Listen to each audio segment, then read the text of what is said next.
शादी होती है तो संभोग होना लाजमी है, ऐसा हम अक्सर सुनते हैं।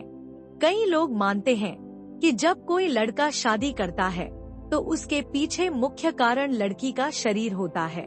लेकिन अगर गहराई से समझा जाए तो बात सिर्फ इतनी नहीं होती। ये रिश्ता, ये साथ, इससे कहीं ज्यादा बड़ा होता है। मेरी शादी को अब 6 साल हो चुके थे। राकेश, मेरे पति, एक बेहद साधारण इंसान थे। बैंक में नौकरी करते थे और उनकी दुनिया बस हम तक ही सीमित थी। ना कोई बड़े सपने, ना कोई दिखावा, सीधी सादी बातें, साधारण सी जिंदगी। कई बार मैं सोचती थी, काश मेरी शादी किसी ऐसे इंसान से होती जो थोड़ा अलग होता, एडवेंचरस होता, कुछ नया करने वाला। राकेश तो बस तभी पास आते थे जब उन्हें शारीरिक संतुष्टि चाहिए होती थी, और यहीं से मेरे मन में ये धारणा बन गई, शायद पुरुषों को सिर्फ इसी चीज से मतलब होता है। मैंने कभी उनकी अहमियत को समझा ही नहीं। हर छोटी छोटी बात पर मैं उन्हें टोकती रहती थी।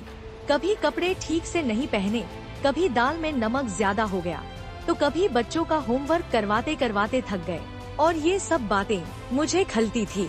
मुझे गुस्सा आता जब मैं मॉडर्न कपड़े पहनकर निकलती और राकेश कहते, देख लिया करो क्या पहन रही हो। मैं उनकी बातों को अक्सर नजरअंदाज कर देती। फिर एक दिन राकेश सुबह जल्दी उठे, ऑफिस जाने की तैयारी कर रहे थे। मैंने बिना उनकी तरफ देखे कहा, ऑफिस के बाद सब्जी लेते आना, हर बार भूल जाते हो। उन्होंने मुस्कुराकर बस इतना कहा, ठीक है। दरवाजा बंद किया और फिर कभी वापस नहीं आए। ऑफिस जाते वक्त एक सड़क हादसे में उनका निधन हो गया।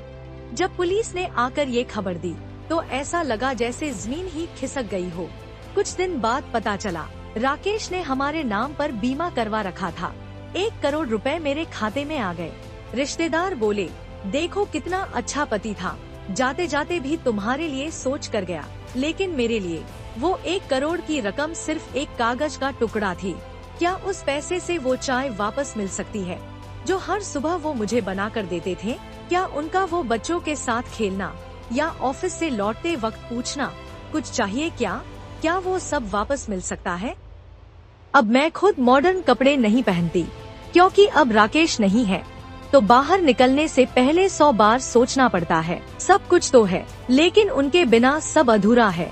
सुबह सुबह चाय का कप अब खाली रहता है। जब मैं गुस्से में होती थी तो राकेश हंसी मजाक कर माहौल हल्का कर देते थे। अब बस सन्नाटा है। याद आता है, हर महीने सैलरी मिलने पर वो चुपचाप मेरी पसंद की साड़ी ले आते थे। मैं झुंझलाकर कहती, ये क्या जरूरत थी? और वो हंसते हुए कहते, तुम्हारी मुस्कान के लिए सब कुछ कर सकता हूँ। अब समझ में आता है, वही छोटे छोटे पल असली खुशियाँ थे। जिन बातों को कभी मैंने नजरअंदाज किया, वो मेरी जिंदगी का सबसे कीमती हिस्सा थी। आज जब मैं अकेली हूँ तो हर चीज राकेश की याद दिलाती है। जिन बातों को पहले मैंने शिकायत समझा, वो अब मेरी सबसे प्यारी यादें हैं। पैसे से बहुत कुछ खरीदा जा सकता है, लेकिन जो अपनापन, जो सच्चा प्यार राकेश ने दिया, वो अमूल्य था। आज जब सोशल मीडिया पर युवतियों को अपने पतियों की शिकायत करते देखती हूँ तो दिल बेचैन हो जाता है। कई बार हम औरतें अपने पति को समझने के बजाय उन्हें बदलने की कोशिश करने लगती हैं। बस एक बात कहना चाहती हूँ, कभी आंखें बंद करके सोचो, अगर कल सुबह तुम्हारे पास तुम्हारा जीवन साथी न हो तो जिंदगी कैसी लगेगी?